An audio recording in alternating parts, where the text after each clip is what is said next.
안녕하십니까? 자, 이번 시간은 경호 기만, 즉 기만 경호에 대해서 배우실 차례입니다.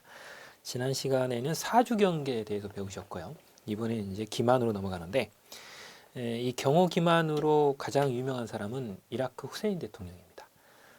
이제 자신과 인상 차이가 비슷한 경호원을 자신인 것처럼 행사장에 내보내고, 이제 자신이 안전을 도모하거나 이런 경우들이 많았기 때문에 가장 대표적인 인물로 이라크 후세인 대통령이 가장 많이 사용했던 부분이 인물 기만이라고 하는 겁니다. 자, 그러면 개념을 한번 살펴보죠. 이 경호 기만이라고 하는 것은 유해 기도자로 하여금 유해 기도를 포기하거나 유해 기도가 실패하도록 유도하는 계획적이고 변칙적인 경호 기법이다. 이렇게 되어 있습니다. 여기서 이제 가장 중요한 것은 누구를 속인다는 겁니까? 유해 기도자를 속이는 거죠.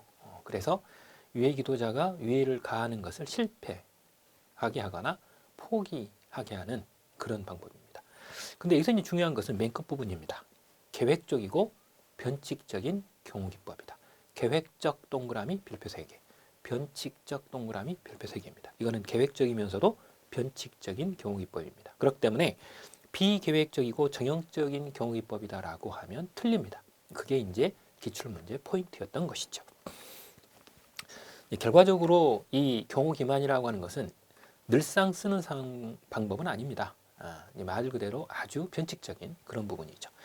그래서 위의 기도자가 이 경호 상황 혹은 행사 상황을 오판하도록 유도해서 위의 기도의 실패로 돌아가게끔 하는 것이 바로 이 경호 기만이죠.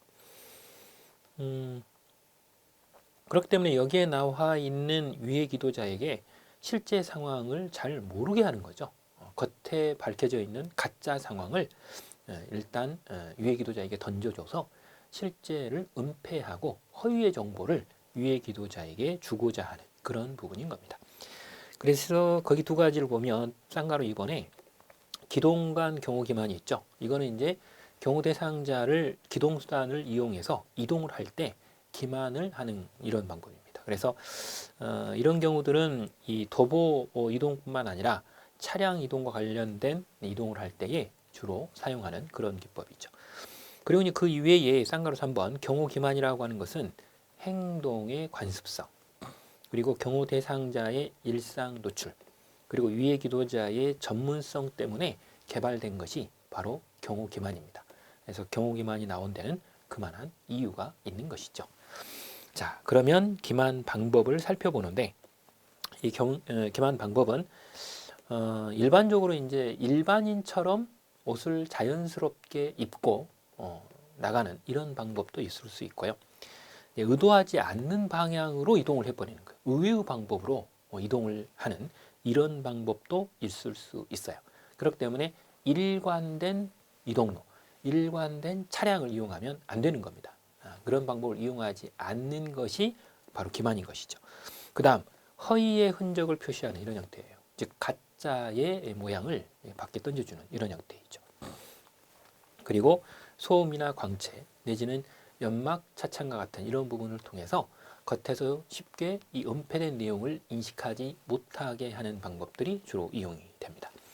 그래서 거기 보시게 되면 제일 첫 번째는 시간 기만입니다. 즉 출발하고 도착하는 시간을 허위로 흘려주는 이런 방법인 것이죠. 그래서 범인의 심리 상태를 바로 이 시간을 가지고 조절해버리는 방법이에요. 그래서 범인의 심리 상태를 이용할 때 시간이 즉 범인이 예상했던 시간과는 전혀 다른 출발 도착을 하는 이런 방법이 안에 들어가는 거죠. 물론 이때는 행사 진행에 영향을 고려해서 이 시간은 좀 주의를 좀 하셔야 되겠죠. 행사가 진행되지 않는데 왔다 갔다 할 수는 없잖아요. 그죠? 행사가 진행이 되되 행사에 알맞는 도착 시간과 혹은 출발 시간을 갖기는 가지나 위의 기도자가 예상했던 출발 시간이나 혹은 도착 시간을 이제 빗나가게 만드는 이런 방법인 것이죠. 그래서 이 출발 도착 시간을 기만하게 되면 공식 행사에서는 그렇기 때문에 자주 쓰는 방법은 아닙니다. 공식 행사에서는 시간을 딱 맞춰야 되잖아요. 그죠? 자, 그렇기 때문에 그게 잘 안 되는 거고요.